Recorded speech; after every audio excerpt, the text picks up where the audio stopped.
닦아서 정득할 게 없지는 않지만 더럽혀지지는 않습니다. 이렇게 얘기를 한 거예요. 이 말을 듣고 육조해능대사가 인가를 하는 거예요. 다만 이 더럽혀지지 않는다는 것, 그것이 여러 부처님들이 지켜 생각하는 바 호념이에요. 호념하는 바이다. 그대도 그렇고 나도 그렇다라고 해서 이제 남학해양이 육조해능의 적자가 된 거예요.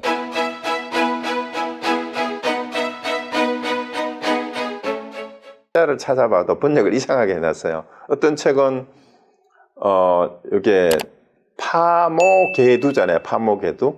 여기는 파는 파악하다는 붙잡다, 잡다, 뭐 뽑아내다 이런 뜻도 있어요. 모는 띠풀, 이응, 띠집이라는 뜻도 있어요. 잔디풀이라는 뜻도 있고 이런데 이거를 뭐 돌아가서 수행을 아무리 해도 이렇게 번역을 했는데도 있고요. 아니면 네가 한고을에 지도자가 돼서 남을 가르친다 하더라도 이렇게 번역했는데 내가 보니까 그거는 좀 이상한 것 같아요.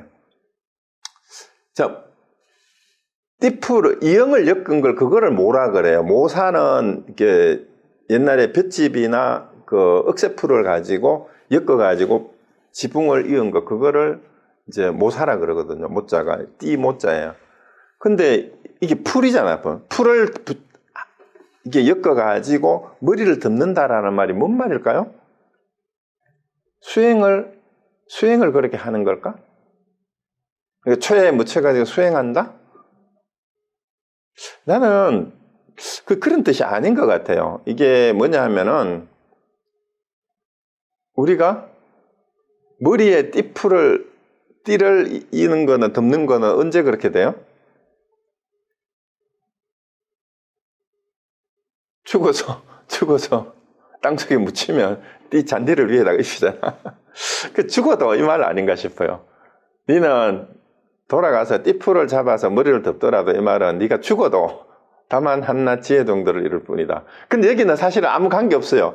이거를 죽어더라고 얘기하든지 네가 아무리 어디 산속에 처박혀서 수행을 하든지라고 해석을 하든지 시골에 가가지고 네가 지도자 노릇을 하든지 그 어느 경우를 해석해도 본문에 포인트하고는 아무 관계는 없는데 다만 내가 생각해 파모개두가 뭔 뜻일까? 그냥 번역을 그대로 하면은 띠풀을 머리에 덮어도 이런 뜻이에요. 띠풀을 머리에 덮어도.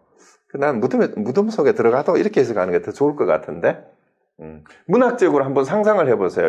이거를 문학적 표현인데 띠풀을 풀을 머리에 덮더라도 이 말이니까 이거는 무덤 속에 누워도 이 말이 아닐까 싶어요. 근데 어쨌든 핵심은 뭐예요? 자, 이 한 물건이 뭐냐고 물었는데 하택신해가 나가가지고 부처님의 본원이고 신의 불성이다라고 얘기하니까 니는 이름도 없고 글자도 없는데 또 말을 지어내가지고 본원이다 불성이다라고 하는구나. 너는 지혜 정도에 니는 어떻게 하든 너는 지혜 정도다. 이렇게 얘기한 거예요. 이 지혜 정도라는 말이 뭔 말이에요? 아름아리로 이 말이에요. 지식으로. 이제 불가에서 지혜라는 말은 이치로만, 생각으로만 아는 것, 깨닫는 것, 이거를 지혜라고 얘기를 해요. 그 정도라는 말은 그런 무리라는 뜻이죠. 그러니까 확실하게 자기가 깨닫지 못하고 머리로만, 아름아리로만 이해하는 것을 지혜라고 합니다. 그러니까 하택신해가 이제 육조 스님이 이제 나에게 한 물건이 있는데 이름도 없고 글자도 없고 꼬리도 등도 얼굴도 뭐 없다. 근데 알겠느냐? 이렇게 하니까 이게 부처님의 본원이고 신의 불성입니다 하니까 야, 이 지혜 정도야 라고 욕을 먹은 거예요. 너는 본원이니 불성이니 그런 말만 가지고 번지르르하게 얘기하고 네가 진짜 네 불성이 뭔지 이 한 물건이 뭔지를 제대로 일러내지를 못하는구나 라고 얘기를 한 거예요. 그러니까 이게 이제 관하선을 왜 이제 보조수심결에서도 경절문이라고 하고 하두를 통해서 점검을 받지 않으면 이치로 아는 것은 아름아리일 뿐이고 깨달음이 아니다라고 얘기했는지 여기 그대로 드러나는 거예요, 이게. 그래서 왜 하택신해도 이제 육조 해능대사의 제자였는데 대답을 했는데 교리적으로 보면 틀린 게 하나도 없잖아요. 부처님의 본원이고 신의 불성이다라고 했는데 왜 지혜 정도의 일 뿐이다라고 이렇게 욕을 먹게 됐는지 여러분 잘 생각하셔야 됩니다. 그래서 말을 함부로 참 할 수가 없어요. 그 다음에 또 비슷한 구절이 선문염송은 요 내용을 그대로 이제 인용을 했는데 글자가 조금 달라요. 선문염총 제 111칙에 나오는 건데, 육조스님께서 어느 날 대중에게 말씀하셨다. 나에게 한 물건이 있는데 위로는 하늘을 떠받치고 아래로는 땅을 버티고 있다. 밝기는 태양과 같고 검기는 오칠과 같다. 항상 움직이고 쓰는 가운데 있지만 움직이고 쓰는 가운데서 그러지 못한다. 그대들은 무엇이라 부르겠는가 했는데, 요거는 이제 금강의 오가의 서문하고 내용이 거의 비슷하죠. 근데 어쨌든 한 물건이 있는데 이걸 뭐라고 할래? 이렇게 물었어요. 이제 하택신해가 나온 거는 똑같아요. 그게 모든 부처님의 번호 신의 불성이다 얘기를 하니까 육조스님은 여기서는 이제 더 적나라하게 해놨어요. 방망이로 수차례 후려치고 두드려 맞은 거야. 주장자를 가지고 신해를 몇 차례 두드려 패고 나서는 나는 한 물건이라고 부르는 것도 맞지 않다고 하는데 어찌 본원이다 불성이다 하는가. 그대는 후에 설령 띠풀을 잡아서 머리를 덮더라. 이거 거기 나왔죠. 다만 한낱 지혜 정도를 이룰 뿐이다. 그 띠풀을 잡아서 머리 덮는 게 그걸 고행이라고 하든 뭐 죽음이라고 표현하든 관계없어요. 어떻게 하든 이 한 물건이 뭔지를 제대로 이루지 못하면 결국은 아름아리를 내는 것에 불과하다. 이렇게 얘기를 한 거예요. 자, 그러고 경덕정덕론에는 또 이렇게 돼 있어요. 경덕정덕론에 사실은 이제 요 내용이 남학해양 스님이 나오는 파트가 장이 짤막해요. 얼마 안 되는데 육조 스님께서 묻기를 이제 이게 남학해양은 그 육조 스님 제자 중에 양대 산맥을 이루는 청운 행사하고 남학해양이 이제 육조 제자 가운데 양대 산맥이에요. 근데 원래는 이 남학해양 스님은 이 숭산의 해안 스님이라는 분이 계셨어요. 그 숭산에 홍인대사가 머물던 산이었는데 그때 당시에 그래서 미리 출가를 해서 해안 스님 문화에서 공부를 하고 있었는데 거기에서 큰 깨달음을 얻지 못하고 육조 스님의 명성을 듣고 이제 육조 스님을 찾아뵈러 인사를 하러 온 거예요. 그래서 이제 얘기가 육조 스님이 어디서 왔느냐라고 물은 거예요. 그래서 어디서 왔느냐 하니까 숭산에서 왔습니다 했어요. 그렇게 육조 스님이 무슨 물건이 이렇게 왔는가 이렇게 물으니까 그랬는데 이게 사실은 바로 대답한 것이 아니고요. 그 실제로 남학이나 그 다른 그 문헌에 보면은 숭산에서 왔습니다 하니까 무슨 물건이 이렇게 왔는가 이렇게 물으니까 대답을 못하고 쩔쩔맸대요. 쩔쩔매고 대답을 얼마 동안 못했나 8년 동안 이 대답을 못한 거야. 그래서 이제 무슨 물건이 이렇게 왔는가 하고 물으니까 대답을 못하고 우물쭈물하다가 물러가서 더 공부해라 이래가지고 8년을 공부를 하다가 드디어 어느 날 이제 알겠습니다라고 얘기를 한 거예요. 이제 알겠습니다. 그럼 뭘 알았단 말이냐 하니까 옛날에 8년 전에 제가 스님을 뵙고 무슨 물건이 이렇게 왔는가 하고 물은 것에 대해서 제가 8년 전에는 답변을 못했는데 오늘 답변을 하겠습니다. 그러니까 그래 한마디 해봐라 이러니까 설사 한 물건이라고 해도 맞지 않습니다. 이게 8년 뒤에 나온 대답이에요. 8년 뒤에 나온. 그러니까 이 남학해양이라는 걸출한 육조 해능대사의 이제 수제자 2명 가운데 청원 행사하고 남학해양 가운데 이런 또 출가해서 열심히 수행을 했고 그 다음에 이제 육조 스님을 찾아뵙고 나서 질문을 어디서 왔느냐 숭산에서 왔습니다. 무슨 물건이 이렇게 왔는가 이 질문에 대답을 못해가지고 8년을 이게 화두죠, 그죠?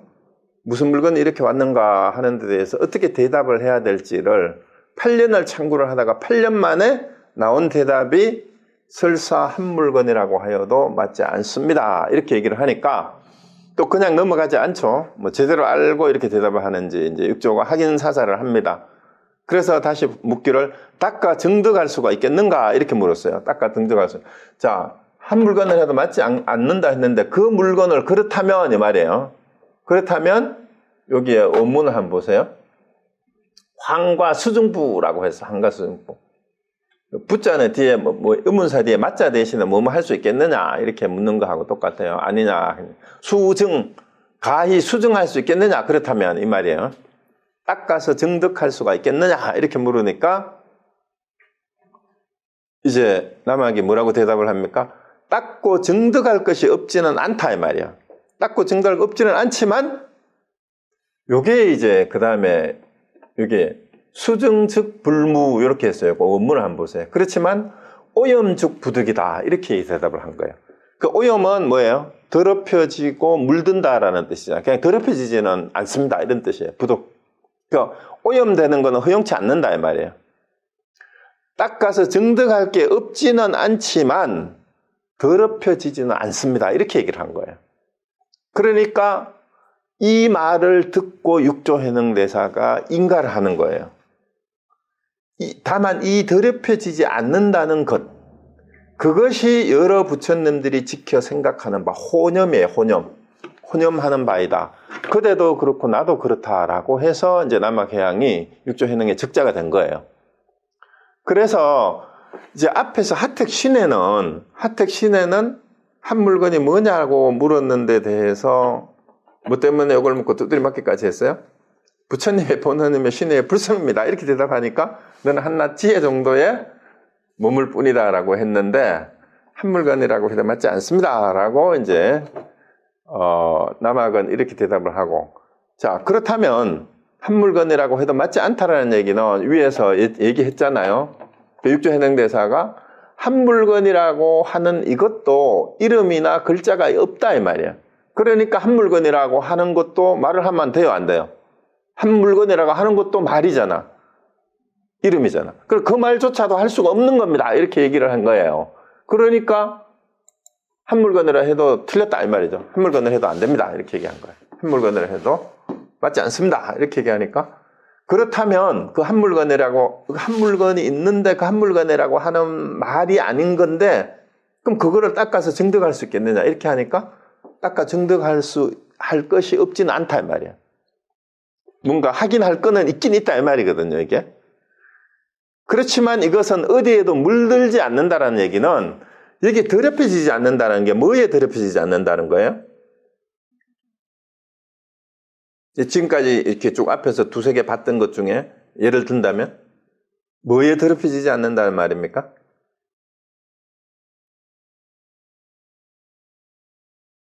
그냥 앞에 나온 그대로예요. 이름이나 글자에 모양이나 어떤 것에도 뭐뭐로도 표현할 수 없다 이 말이 더럽혀지지 않는다는 거예요. 뭐뭐로도 규정할 수 없는 거예요. 그러니까 머리도 없고 꼬리도 없고 이름도 없고 글자도 없고 얼굴도 없고 뭐도 없으니까, 그러니까 뭐뭐라고 설명할 수 없는 것을 여기서 표현을 뭐라고 한 거예요? 어떤 것으로도 수식할 수 없는 거예요. 더럽혀지지 않는다는, 오염되지 않는 거는 물들었다라는, 여기에 뭐뭐라고 이름을 붙이기만 하면은 그게 물든 거예요. 더럽혀지는 거예요. 그러니까 증득할 것이 없지는 않다라는 말은 뭐 그걸 확인은 해야 된다 이 말이에요. 증득이란 말은 깨닫는다는 뜻이거든요.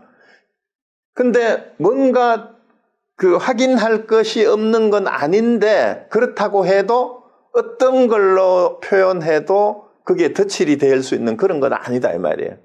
그러니까 바로 그것이다.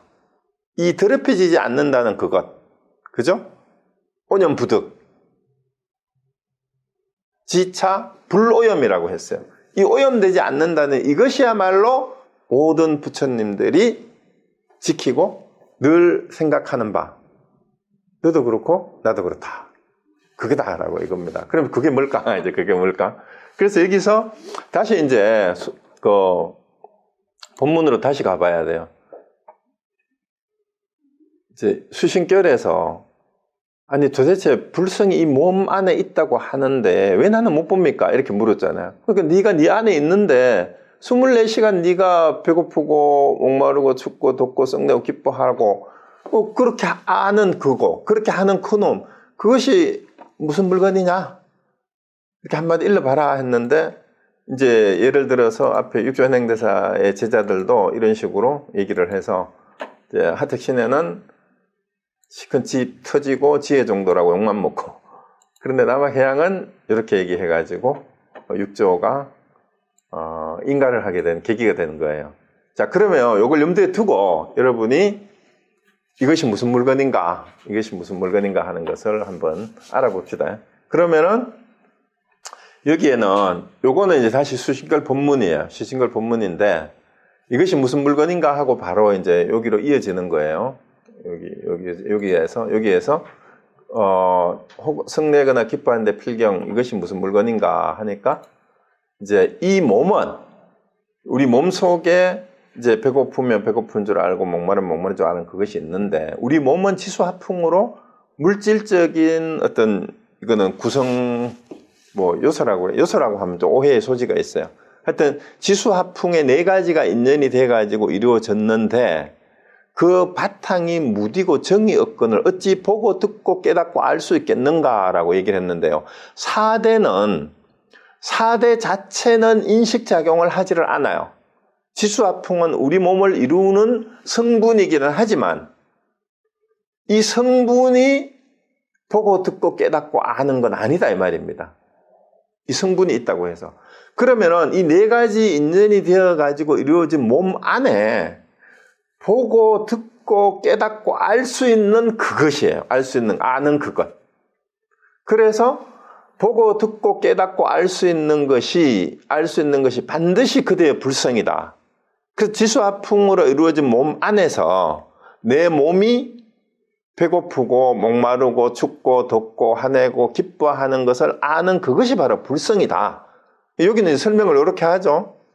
근데 하택 신에는 그게 불성이다 얘기해가지고 이제 육조회생대사한테 두드려 맞고 싶건 욕 먹었는데 제 정도라고. 일단 설명을 이렇게 합니다. 그게 불성인데 그러므로 임재스님께서는 임재록에 나오는 내용을 인용을 해요. 4대는 법을 설하거나 듣지 못하며 왜냐하면 지수화풍은 그 어느 것도 이것이 법을 말을 하거나 듣는 게 아니다 이 말이에요. 설법도 할 수 없고 청법도 할 수 없어요. 그러니까 몸이 하는 게 아니다 이 말입니다. 이 4대의 구성 요소의 성분이 있어가지고 내가 말을 할 수 있고 여러분이 들을 수 있는 게 아니다 이 말이죠. 허공도 법을 설하거나 듣지 못하나니. 자, 이것도 왜 이 허공을 갑자기 가지고 왔냐면은 특히 반야사상을 얘기할 때 공을 얘기를 하고 이럴 때 마음은 허공과 같아서 아무것도 없다라고 얘기를 하잖아요. 마음에는. 그런데 마음과 허공은 비유로 허공 같다라고 얘기를 하지만 허공하고 마음은 달라요. 허공은 뭐예요? 4대와 마찬가지로 인식작용을 할 수는 없어요. 허공이. 텅 비어서 아무것도 없을 뿐이지만 그것이 법을 설하거나 법을 듣는 거는 허공이 할 수 없다 이 말입니다. 인식작용을 할 수 없으니까. 그래서 4대도 아니고 허공도 아니고 다만 그대 눈앞에 역력하게 홀로 밝은 형상이 없는 그것만이 형상이 없다라는 점에서 허공하고 마음은 불성은 같지만 그러니까 4대도 아니고 허공도 아닌 눈앞에 역력하게 홀로 밝은 형상이 없는 그것만이 법을 설하고 들을 줄 안다. 그것이 한 물건이에요. 그것이 그러니까 법을 듣고 설하는 그러니까 제가 지금 말을 하고 여러분이 제 얘기를 듣는 그거 누가 말을 하고 누가 듣습니까? 내가 말하는 그것이 말하는 거나 여러분이 듣는 거나 그거는 그 한 물건이 똑같아요. 그래서 이른바 형상이 없는 그것이 바로 모든 부처님의 법인이며 또한 그대의 본래 마음이다. 그 나의 본래 마음이고 여러분 본래 마음이죠. 곧 불성이 현재 그대 몸에 있는데 어찌 헛되이 밖에서 구하겠는가. 요 얘기가 이제 앞에서 했던 거를 그대로 다시 한번 얘기하는 거예요. 보고 듣고 깨닫고 알 수 있는 그것이 바로 네 몸 안에 지수화풍이 인연이 돼서 이루어진 그 몸 안에 자리하고 있어서 그걸 아는 그거다 이 말이야. 그러니까 다른 데서 구하면 안 되고 지금 그러면 깨닫는 건 뭐만 하면 된다 이 말이에요.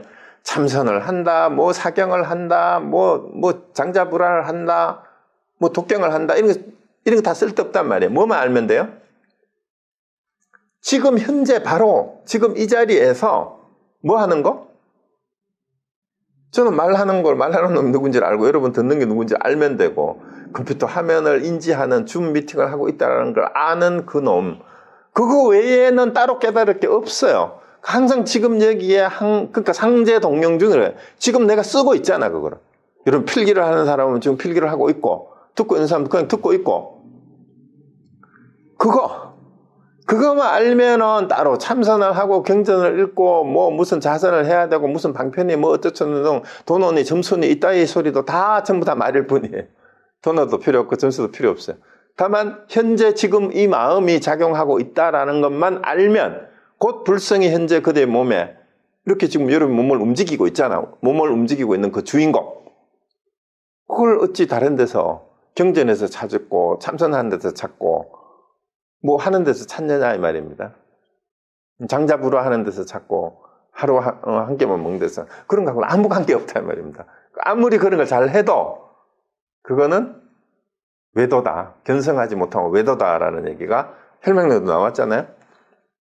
자, 그대가 만약 믿을 수 없다면 간략하게 옛 성인들이 도를 깨친 인연을 들어 그대의 의심을 없애줄 테니 그대는 잘 살펴서 믿기 바란다라고 이제 얘기합니다. 자, 그래서 자, 못 믿겠으면 이제 옛날 성인들이 어떻게 깨달았는지 내가 그 예를 들어서 알려줄 테니까 잘 살펴보고 진짜 좀 뭘 믿어야 될지를 제대로 믿으라 이 말입니다. 자, 그래서 첫 번째 나오는 게 이견왕이 깨달은 얘기를 해줍니다. 그래서 옛날에 이거는 이견왕은 이 보리달마의 고향의 조카예요, 조카. 보리달마가 원래 그 인도의 남천척국의 향지국의 왕자라 그랬잖아요, 그죠? 왕자였는데 출가를 했어요. 출가를 난 뒤에 그 조카가 왕위를 이어가지고 왕이 됐죠. 그랬는데 이 이견왕이 처음에는 이 제대로 깨달음을 알지 못해서 이 불교를 제대로 믿지를 않았어요. 그랬는데 바라제 존자는 누구냐 하면 원래 그 향지국의 다른 종단의 그 종파는 달라요. 원래 이제 불교의 다른 종단의 스님이었는데 보리달마를 만나서 이제 보리달마한테 설법을 듣고 나서 깨달았어요. 깨닫고 나서 이제 그 왕궁에 들어가 가지고 이견왕을 깨닫게 하는 그런 역할을 한 사람이 바로 바라제 존자. 바라제 존자라는 말은 높인 말입니다. 바라제 스님이에요, 이분도. 향지국의 무상종의 스님이 있는데 보리달마를 만나서 깨닫고 나서 이 바라제가 그 나라의 왕을 깨닫게 하는 역할을 한 분이 바로 바라제 존자입니다.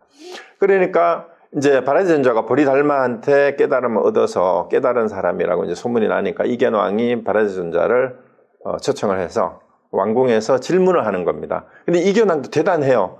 그래서 여러분이 질문을 하시려면 정말로 궁금하면은 이견왕처럼 이렇게 질문을 해 들어가야 됩니다. 자, 첫 번째. 일단 깨달으면은 부처가 된다 했으니까 무엇을 부처라고 합니까? 부처가 뭔지부터 묻습니다. 무엇을 부처라고 합니까? 그러니까 바라제 존자가 성품을 보는 것이 부처다. 견성하는 것이 부처다. 이렇게 얘기한 거예요. 성품을 보는 것. 견성입니다, 여기. 견성이 부처입니다. 이렇게 얘기했어요. 견성하는 것이 부처다.